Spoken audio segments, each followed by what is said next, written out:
আসসালামু আলাইকুম। কি খবর? কেমন আছো তোমরা? আশা করি সবাই ভালো আছো, সুস্থ আছো। আমরাও আলহামদুলিল্লাহ ভালো আছি। আজকে আমি এখানে তেলের পিঠা করব বা পোয়া পিঠা।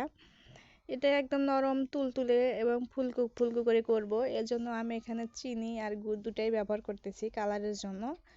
আর এখানে আমি চাউলের গুঁড়া গরম পানি দিয়ে এটাকে মেখে এরকম করে নিয়েছি একটু জাল করে। এটা দিলে কিন্তু পিঠাটা একদম নরম তুলতুলে হয় এরকম করে দিলে। অনেকে এরকম দেয় না, বেকিং পাউডার ব্যবহার করে, কিন্তু আমি এখানে কোনো বেকিং পাউডার ছাড়াই একদম নরম তুলতুলে পিঠা করব।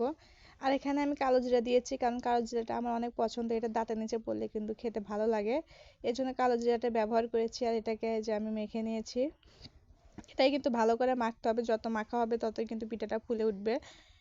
একটু বেশি সময় ধরে মাখতে হবে। আর এই যে এরকম সাইজের হবে, আমি দেখাচ্ছি গোলাটা, একদম ঢিলও না পাতলাও না। আর আমার ভিডিও যদি ভালো লাগে অবশ্যই আমার চ্যানেলটাকে সাবস্ক্রাইব করে আমার পাশে থাকবেন। আর হয়তো আমার ভিডিও ভালো লাগে না, কিন্তু দেখতে দেখতে হয়তো ভালো লাগতেও পারে। আর ছোট্ট একটা লাইক করে দেবেন, কারণ আপনার ছোট্ট লাইকে কিন্তু আমার ভিডিও হাজার হাজার মানুষের কাছে পৌঁছে দিতে পারে।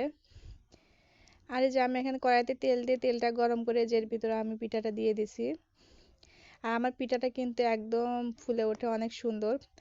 আর আগেকার দিনে কিন্তু আত্মীয়-স্বজন বাড়িতে আসলে তেলের পিঠাটা কিন্তু দেওয়া হতো। এখন কিন্তু এসব নিয়ম চলেই গেছে পড়ায়। এখন কিন্তু আর তেলের পিঠা বা কোনো পিঠা-চিঠা আত্মীয়দের দেওয়া হয় না। মানুষ এখন অনেক সুবিধার্থে মিষ্টি, ফল-টল এগুলোই ব্যবহার করে। আর এই পিঠাটা খেতে কিন্তু অনেক মজা লাগে।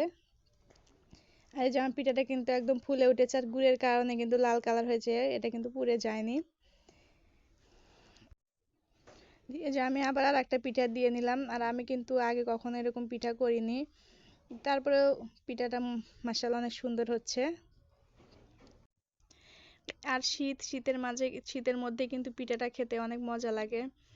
আর গরমের দিনে পিঠা টিঠা অত ভালো লাগে না, খাওয়ার ইচ্ছাও থাকে না। আর এই যে পিঠাগুলো কিন্তু একদম ফুলে উঠে ফেটে যাচ্ছে, ভিতরে কোনো কাঁচা নেই, একদম নরম তুলতুলে এই যে পিঠাটা দেখা যাচ্ছে। আর পিঠা বানিয়ে কিছুটা গোলা ছিল, সেটা দিয়ে আমি এই যে কয়েকটা বড়া করে নিয়েছি, কারণ বড়াটা খেতে কিন্তু অনেক ভালো লাগে। আর এই যে আমার পিঠাটা কিন্তু একদম নরম, তো দেখাই যাচ্ছে ভিতরে কাঁচাও নেই। আর পিঠাটা খেতে কিন্তু অনেক মজা ছিল। আর আপনারা বানিয়ে খেয়ে দেখবেন, চেষ্টা করবেন। তো আজকের মতো এখানে আল্লাহ হাফেজ, দেখা হবে পরবর্তী কোনো এক ভিডিওতে। আসসালামু আলাইকুম।